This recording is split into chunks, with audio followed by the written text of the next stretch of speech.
और सिस्टम है और कुछ नहीं टैंकी और टैंक है बॉर्डर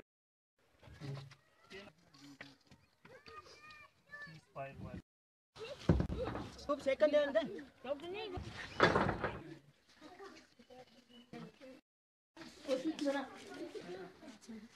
गल करें शुरू दादी है दादी आने पगली बाग से हैं सर माड़ा करने वाले हैं। यहाँ हमारा गांव है, इधर ही रहते हैं।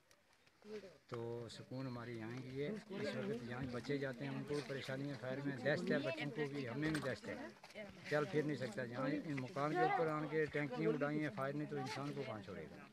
ये पता क्या है किस टाइम फायर हो जाएगा। बच्चों ने डर ही है जी, स्कूल नहीं जा सकता। अगर फायर है, बच्चा स्कूल नहीं जाता कि फायर होगी हम किस वजह में स्कूल मकान के ऊपर लगी बिच लगी ले गोली साइड में तुमने देखी ये गोली जी हम तुमने दसी कि ये गोली कभी दीवार का बिच फायर है डेली है, कोई दिन खाली नहीं जिसके भी फायर नहीं होता।